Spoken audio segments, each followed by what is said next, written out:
Welcome to Charting Change in Legal. I'm Ari Kaplan, an analyst that covers the legal industry, and I'm here with my friend Caroline Hill, Editor-in-Chief of Legal IT Insider.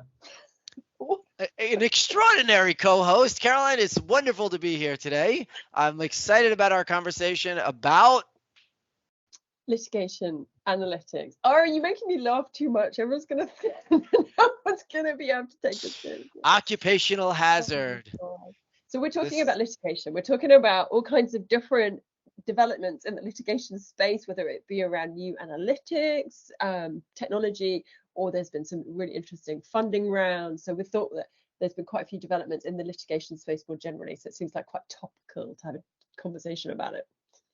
What have you seen? I agree. I would like to initially call out my old friend and colleague Ross Guberman of LawCatch and BriefCatch for their recent funding round of $3.5 million. A remarkable example of, well, personal fortitude of Ross having developed this and having had such an extraordinary career, but also the investment in you leveraging AI and technology for creating documents and for doing it more effectively and efficiently in very high stakes cases. And I think we're seeing real trends in this area where people are recognizing how important these matters are and how critical technology in every possible area is for them. Yeah, I think so. It's interesting. David Latt called it his deal of the week. So you know Ross well here. You've obviously been charting his progress for a while. Yeah, I'm lucky to know Ross well, and I feel like I know David pretty well. And so it wasn't surprised. And I think Ross and David know each other. So it wasn't surprising that David, rightfully called it out as an important deal of the week. And I'm also, full disclosure, I'm a paying subscriber to David Latt's newsletter. I think it's worthy of that. I am also a paying subscriber to BriefCatch, neither of which is the result of my friendship with those people. It's the result of good quality work product. So there it is. I like that. That's full disclosure. Right? Yeah, full disclosure. And my disclosure is I didn't know, I wasn't as familiar with BriefCatch as you or Ross, although we've made contact since. But I read about it in brief in the Orange Rag, but and plan to have more conversations. So and hopefully maybe meet Ross at ILTA, which is obviously definitely. But I don't know if it's an under the radar sort of technology, but you're talking about a tool that is used by an incredible number of the most influential lawyers in the country, as well as members of the United States Supreme, justices on the United States Supreme Court, many of the federal circuits, many of the, it's actually the breadth of the tool is pretty incredible. And I don't want to go too far into it. Obviously, I'm friends with the founder, but these are all facts, right? You get a commission, or yeah, that's right. I'm not in any way saying anything that isn't fully disclosed and available on their website. These are total facts. The fact that it has made that kind of progress is a testament to the tool, but these are facts. I'm not in any way biased. So it's great to see these sort of newer companies starting to make real progress. So the other one that I've been following with interest is Trellis. So another one that is in the State Court Research and Analytics platform. And they just announced it's not a funding, but it's a new product. There's been tons of new products over the last month, which is really cool to see. But so they've launched this law firm intelligence product, which is it's kind of a different spin on the analytics. Obviously, you've had for a while, particularly in the US, although we do have it's evolving in the UK, analytics that look at judges' decisions and how to proceed and all. But this new product from Trellis looks at is about the law firm itself. So it looks at it allows you to look at a law firm's performance so that they can assess themselves internally. And look at their business and their growth and also what's quite interesting, and I suppose that could be said for all of these types of analytics offerings actually, is that outside counsel could potentially use it to select their law firms based on sort of this performance analysis, which are with these analytics offerings, I always wonder whether it becomes a bit of a self-fulfilling thing, right? Because if you start to go, if a certain law firm comes up as really successful for X, and then everyone goes to them for X, then that means that they're, so I just find it, and it's a really interesting area. And Trellis seem to be doing some, they've been obviously around for a little while now, but I just thought this was quite interesting. So not to get too meta in terms of talking about a podcast in a podcast, but I just interviewed Nicole Clark, the CEO of Trellis, and partner, Jeff Jacobson at Fagery Drinker.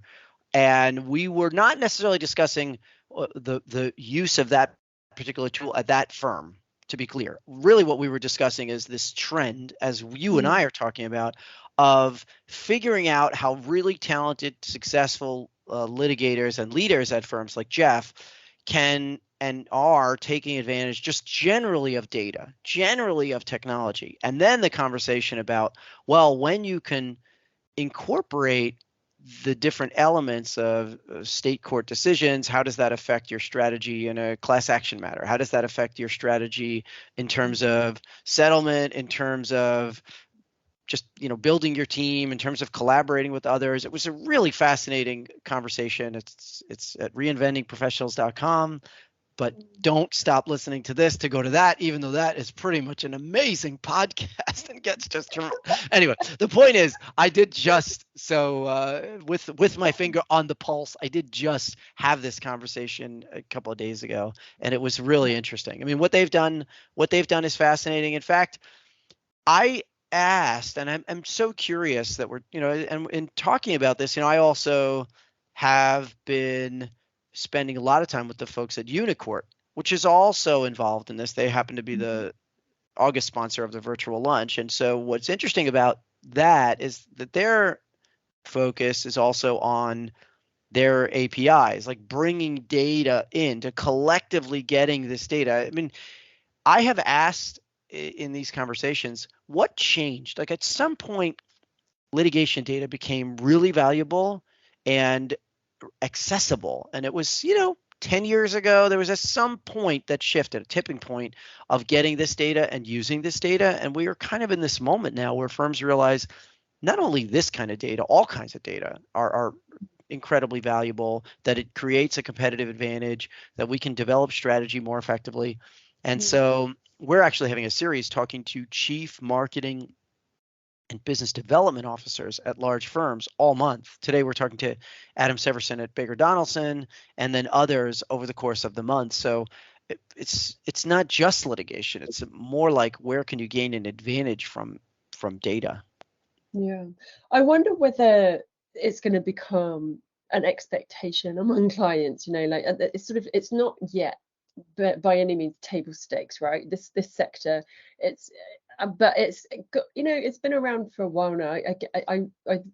The states definitely leads the way, right? You've had with Lex Machina, and then obviously that was acquired by Lexis, and that was quite a while ago now, wasn't it? That was a good few years, and now you've obviously got a lot more competitors in the space. But I do wonder whether it will start to become, clients are looking. What did they say? Do you think that would be an expectation now, that they'll be able to provide analytics into their own performance, for example, or demonstrate that they can make really educated decisions in terms of, right, so we're going to go for this court with this judge because they can do that, right?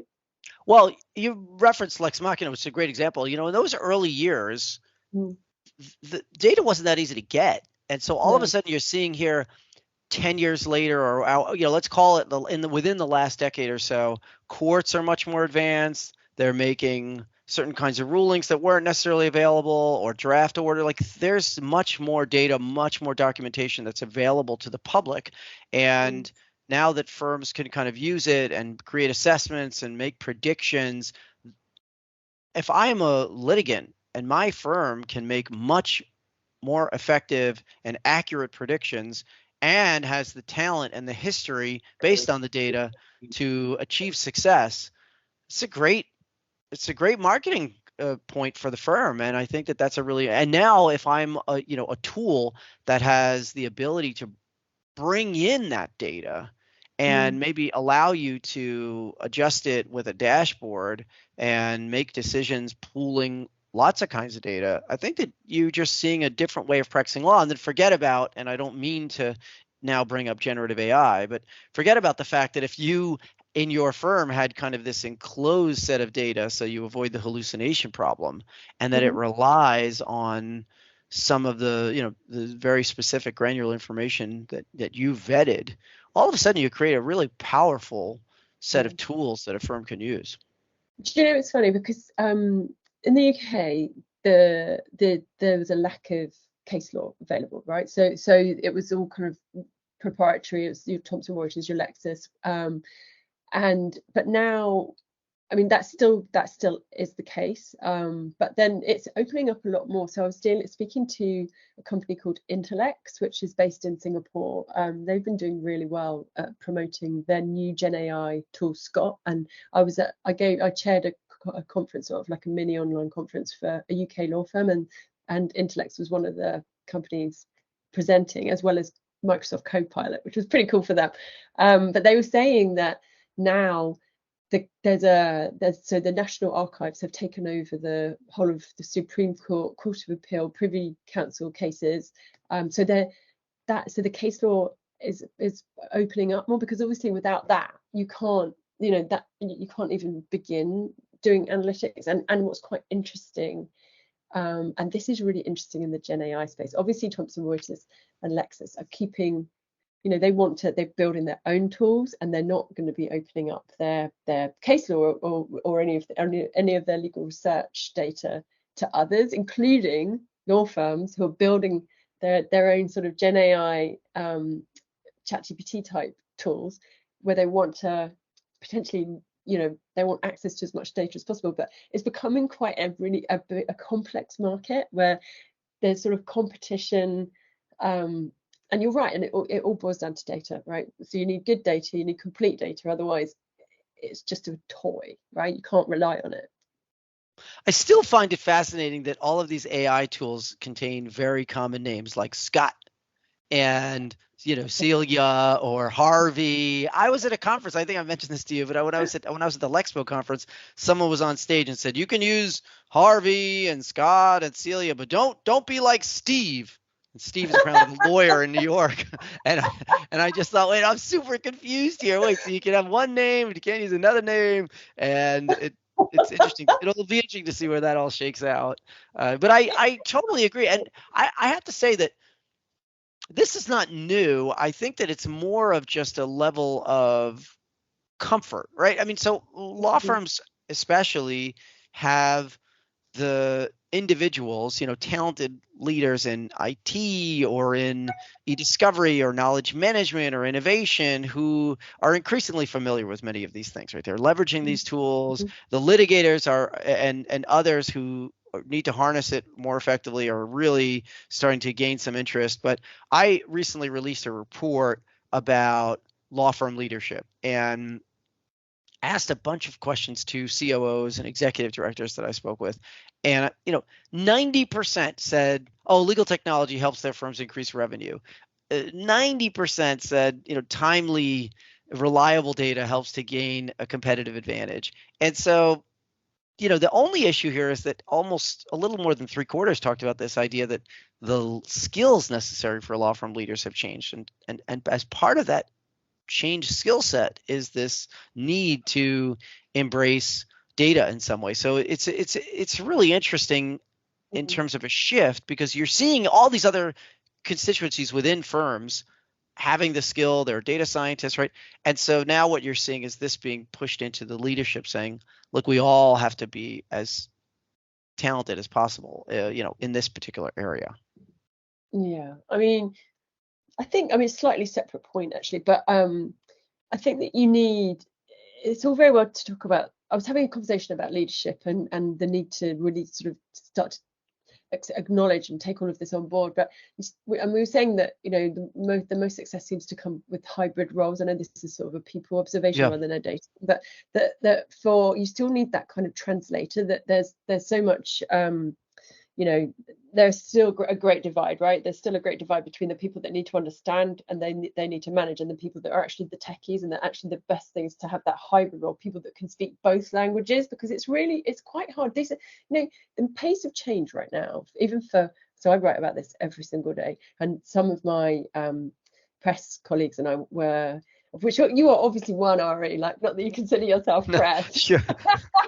But no, we were talking about how it's really hard to keep on top of all of this, you know, the change, and you know, so actually for leadership, then I think that it must be quite overwhelming, but it's exciting, right? And you're right, you know, that there's firms seem to be they do seem to understand the need for good data now. Like at one point, everybody was just slapping technology.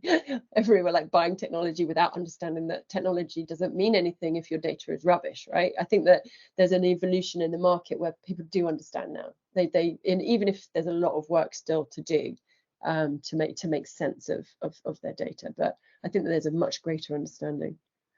It seems like there's a two-part process. So I, as a productivity tactic, actually track my time, right? I don't bill time to anybody, but I use a free tool called Toggle, which I really like, so I'm happy to mention it, Toggl, and it tracks my time. So our discussion here, I'm, you know, have a little tracker, and it's like, oh, I'm on the phone with Caroline and we're having this discussion. And so I have all of this data about how I spend my time, but I don't really spend the time evaluating. And I do this particularly because I want to know how much time I'm spending on particular matters to understand, was that a good use of my time? Was that valuable? Where did that take me? What was the result? And so you're seeing a lot of organizations in this stage here of, okay, we're collecting all of this. Maybe we have an API, we're bringing things in, we have a dashboard. I have to now spend the time going through the dashboard and making judgments based on the dashboard and deciding controversial items like profitability, for example, or how busy some of our individuals are, or whether somebody is more productive in the office or at home. You know, these are super lately very controversial topics in firms, and obviously for obvious reasons they have a tremendous impact. And I wonder, when we have this conversation a few months from now, you know, we have the ILTA conference coming up, and I bet you there will be a lot of conversations about that. I just get the sense that we're in this transitional period. So we recognize that there's got to be this combination of talent and technology. Technology is not going to solve all the problems, that you can have as much data as you want, but if no one looks at the data, or you don't have a good way to figure out how to manage the data, it's not going to really be helpful, notwithstanding the fact that everyone says it's great. And I think I happen to be speaking on a panel at ILTA called that discusses change fatigue. So it doesn't surprise me that you were talking to your journalist colleagues, of which I may or may not be one of them, right? And that the law firm leaders are all facing the same feeling, like, wow, this is coming at me so fast. I'm not really sure how I can keep track of it, and also I'm kind of exhausted from how fast it's coming. And I think that's a real challenge. They have to. It's interesting. There's so many people I'm speaking to right now where they acknowledge that things are not perfect. And you know, maybe before we finish up, but just finish off on one more litigation topic. But because we sort of gone to the Gen AI, we bounce around like a pinball. We can't help ourselves because Gen AI is so compelling. But their risk profile is much lower than it would have been previously, because they're going, do you know what, we and whether this is right or wrong, we've had conversations about this, and I think it's yet to be really decided, to be perfectly honest with you. But they've said, right, we need to be doing this stuff. We need to be doing it, because otherwise we're going to get left behind, which is just fascinating, you know. And someone said to me, I interviewed Denton's about their new private chat GPT, and which is great, which they're saying is like a potential rival for Microsoft Copilot, and they were like, well, it's not Fort Knox, but they're nor at any of our other cloud platforms. So, you know, anyway, it's just fascinating. But just lastly, before we go off, I wanted to just finish on the litigation theme, because I don't know if people are familiar. I want to give them a plug, because we do a lot of work with startups, and this company called Aperoto, which is a Greek word. Apparently you can say it, like if you're from England, you go Aperito. But they do so they're working with, we're going to write about a new firm that they're working with, which is, they're actually based in Canada, but it's international, and they're doing they're helping predict the outcome of cases, which I know this isn't new, but everything that I've seen previously in terms of sort of what do you call it? I've forgotten how you term. But no, everything that I've seen in this sector has been quite complex, right? Whereas apparently this is really quite straightforward. So they're using decision tree logic. There's a lot of complex technology. It's not AI though. They're quite keen to stress that it's not AI because they don't want to get on. But it's quite interesting. So they're using subjective Bayesian probabilities. So it's quite complex. They've turned something quite complex into something that apparently is quite straightforward and being used to quite good effect. And I don't know, I'm not familiar with too many other offerings that are actually being used extensively. So I just thought it'd be interesting. I thought it was interesting to give that one a shout out as well, because it's in litigation, but in a slightly different space.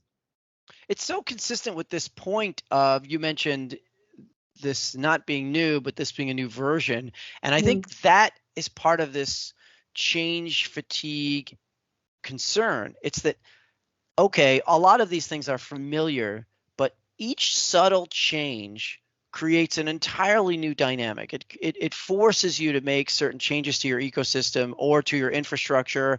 And as a result, it's actually quite significant change. And because some of the barriers to entry are getting lower, and because you need less money to do certain things, the technology is becoming more accessible, because globally you have legal tech conferences in countries all over the world, things are coming at you in all different directions, and you want to stay abreast of it all and be mindful of it.